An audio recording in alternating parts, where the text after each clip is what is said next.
We hit some new lows over the weekend with the MAGA gang desperately trying to characterize this kid who murdered Charlie Kirk as anything other than one of them and doing everything they can to score political points from it. In between the finger pointing. That right there was the Jimmy Kimmel show on, coincidentally enough, my birthday, September 15th. Turned 21, by the way, really exciting. But not as exciting as the fact that Jimmy Kimmel right there said something so egregious, so disgusting, that ABC decided that he deserved to get his show suspended over it. Now, a lot of people are justifiably asking the question, why now? Jimmy Kimmel has been bad for a very, very long time. I mean, let's take a look at some of these other clips or absolute gems he's had over the years that so many people in the conservative movement and even not in the conservative movement have said, wow, that's really disrespectful and frankly not even entertaining. In 2024, Aaron Rodgers insinuated that Jimmy Kimmel might be on some Epstein list. Kimmel responded by saying that you can't make stuff up about people. We don't make up lies. We have a team of people who work very hard to sift through facts before I make a joke, he says. Coincidentally, the last joke he made got him taken off the air because, oh, what's that? He didn't have his facts right. He decided to insinuate that I am a pedophile. This is how these nuts do it now. You don't like Trump? You're a pedophile. It's their go-to move. And it shows you how much they actually care about pedophilia. And as far as the, well, you say things about people all the time argument goes, yes, I do. It's not the same. It's not even close to the same. We say a lot of things on this show. We don't make up lies. In fact, we have a team of people who work very hard to sift through facts and reputable sources before I make a joke. And that's an important distinction. A joke about someone, even when that someone is Donald Trump, even a person who lies from the minute he wakes up until the minute he's smearing orange makeup on his My Pillow at night. Even he deserves that consideration. And we give it to him because the truth still matters. And when I... The question I want to ask him before I even let him continue, I might not even let him continue. The question I want to ask is, where is that entire team of so-called fact checkers or people that write the stuff you say that are supposed to value the truth? Where were they when it came to the murder of Charlie Kirk just now, the joke you made on Monday, and you're saying that it wasn't even a big deal? You're saying that he was one of ours on the MAGA side? When all this information is coming out and we're waiting for a lot of it to be confirmed, but it's looking like the shooter had a transgender girlfriend or transgender boyfriend, whatever you want to say, and numerous other things that really lay credence to the idea, hey, this guy's probably not a conservative, or at the very least, probably not a Trump supporter, on top of the fact that, you know, he killed one of Trump's biggest supporters.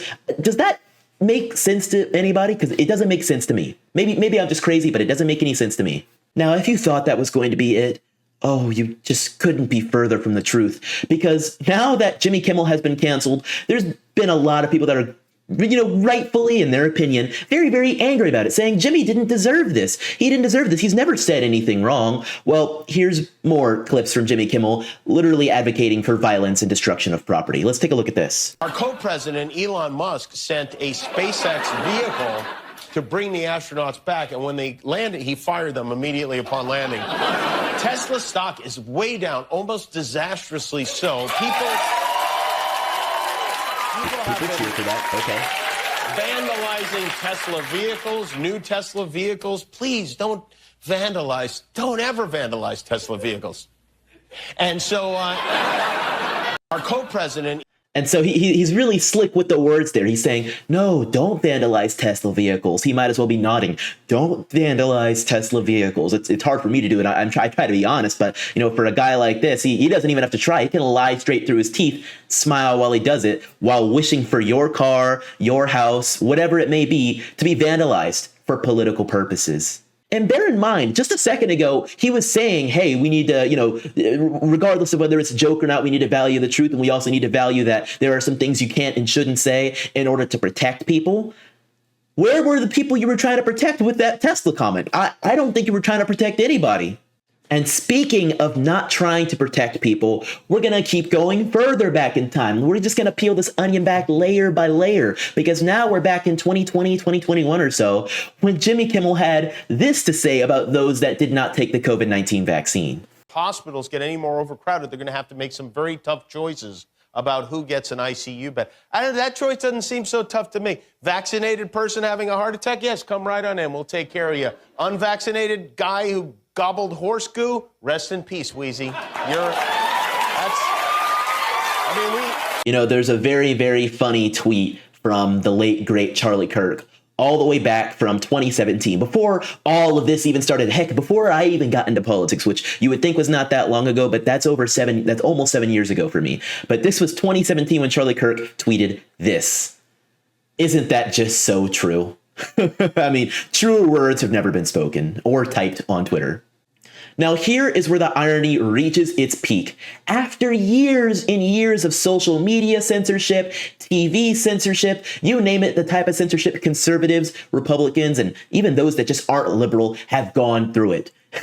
I mean, we could talk about Gina Carano, we could talk about numerous others. In fact, we will very soon. Stay tuned. But check out this. Now they finally care. Now the Democrat Party on Twitter is tweeting out legalized comedy, free Jimmy Kimmel, talking about the fact that Jimmy Kimmel had his show either temporarily or maybe permanently, we still don't know yet, taken off the air. Now they're saying legalized comedy. I can think of so many other times, including of our own president, where the Democrat Party and the Democrat Twitter account, I think even, were literally advocating saying this type of thing should be banned, this person should be banned, this person should not be allowed to be on this platform. In fact, if I remember correctly, there was even a little bit of collusion going on. They pushed us super hard to take down things that were true, right? I mean, they basically pushed us and said, you know, anything that says that vaccines might have side effects, you basically need to take down.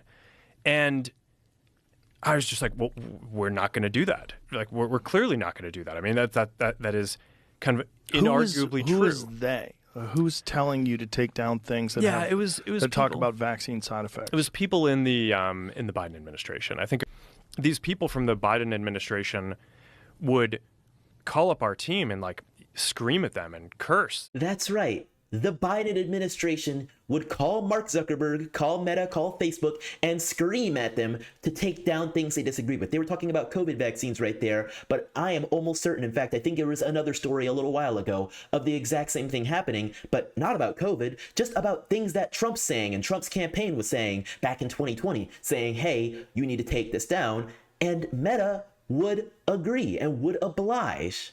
Now, here's the great Jack Posobiec making a very apt analogy and observation here. He's saying not one person complaining about Jimmy Kimmel getting fired from ABC defended Roseanne when she got fired by ABC. Because keep in mind, I mean, these companies make these types of choices all the time. You can't fault the company for it, or at least you can try to. But in the end, most of the time, a company's primary goal usually is to try to make money. Now, does this always work out for them? We saw with the case of Cracker Barrel, trying to sometimes modernize and make things a bit more friendly for your average woke person isn't always going to work out. But I think it was 2020 or so, maybe it was like more like 2018. Let's get a little fuzzy here. Roseanne Barr had a brand new-ish show on ABC. I believe it was a revival of an older show. And she said something on Twitter, I think at the time. Again, it's fuzzy, but ABC said, you know what? We're going to take her off the show, rename the show, and keep it going without her in it. And the characters are just going to pretend like she never existed or she died or something, whatever it may be. I never watched the show. I don't watch much ABC. But I mean, that's what happened. And Roseanne was very outspoken about some sort of conservative value at the time, and that's what happened to her. And so now that Jimmy Kimmel's being fired, possibly at least temporarily or maybe permanently, for espousing some pretty crazy liberal ideology, and bear in mind, it's not that he got on there and said, we need Biden, yada, yada, this. He didn't even say anything, outwardly pro-Biden. He said something so vile and so disgusting and so untrue that we had no choice. And I guess by we, maybe I mean ABC, but it was a lot of conservatives and not even necessarily conservatives, but people getting out there and saying, hey, we can't let this stand. Somebody needs to do something. And then it was a few networks, and I'll get into that in a minute, but a few networks that actually reached out and said, hey, we are going to pull Jimmy Kimmel off of our network, because you have to keep in mind, ABC's here. There's some television networks here that own ABC affiliates that actually broadcast to your local TV stations. The affiliates in the middle were the ones saying, we're not showing Jimmy Kimmel tonight, and instead we're going to show a memorial service program for Charlie Kirk instead. And that was beautiful. And that's a wonderful thing that happened. And, Jack's making a great point. Not a single person that was complaining about Jimmy Kimmel getting fired had anything to say when Roseanne got fired. In fact, it wasn't just Roseanne. Here's numerous other people that had their experiences adjusted by these big companies, had their shows canceled, had themselves kicked off of shows and their characters written around. It happened to Roseanne, happened to Tucker Carlson, Shane Gillis, Gina Carano, J.K. Rowling, and many others. This isn't new. This cancel culture thing isn't new. And for the longest time, conservatives have disagreed with it wholeheartedly, and I still do. But the one thing that not a single person up here did was lie about a murder and espouse some sort of view to say that it was an entire political movement that inspired it, instead of saying, and it be an outright lie. Not a single one of these stories. And keep in mind, I mean, you can see it here. It scrolls further, and I don't know how well you can see it. I want to open it in a new tab maybe, but it keeps going further. I'm going to zoom in for you guys to see this here. J.K. Rowling, Piers Morgan, Dave Chappelle, Shane Gillis, numerous of these names that got cut down by the woke mob for not even doing anything crazy. Now, right here is the best one of them all. This person says, no, you can't celebrate Jimmy Kimmel being fired. All he did was comment on a shooting. Well, where have we heard that before? Texas judge orders InfoWars liquidation to pay Sandy Hook families almost $1.5 billion. Now, if you want to say it's apples to oranges, you know, Alex Jones spoke about Sandy Hook a whole lot more and had a whole lot more to say. Yeah, sure. You know what? I'll give that to you. But then I want you to say, keep the same energy. Because, you know, I'll say perhaps it was not the right thing for Alex Jones to say back then, his hoaxes and things of that nature about Sandy Hook. Maybe it wasn't the right thing to say.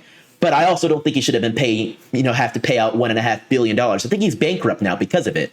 I think maybe if he was on ABC, he should probably lose his show. How about that? So there, apples to apples, I've evened out the comparison. I've removed the hypocrisy from it. Now, liberals, Democrats, I want to ask you the same question. Do you see the parallels here? If you do, then maybe you're not too far gone. Maybe you can understand things. But if you don't, well, I've got a beach house in Arizona to sell you, because clearly you are a fool.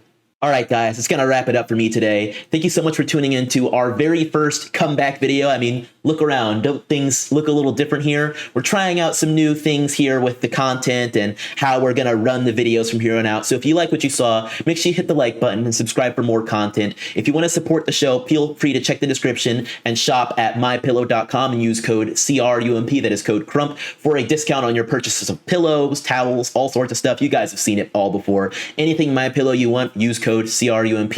And if you want to directly support my ability to keep bringing content to you, then please go to donorbox.org/support-Chandler and consider a small one-time or monthly donation to support my ability to keep doing this show for y'all.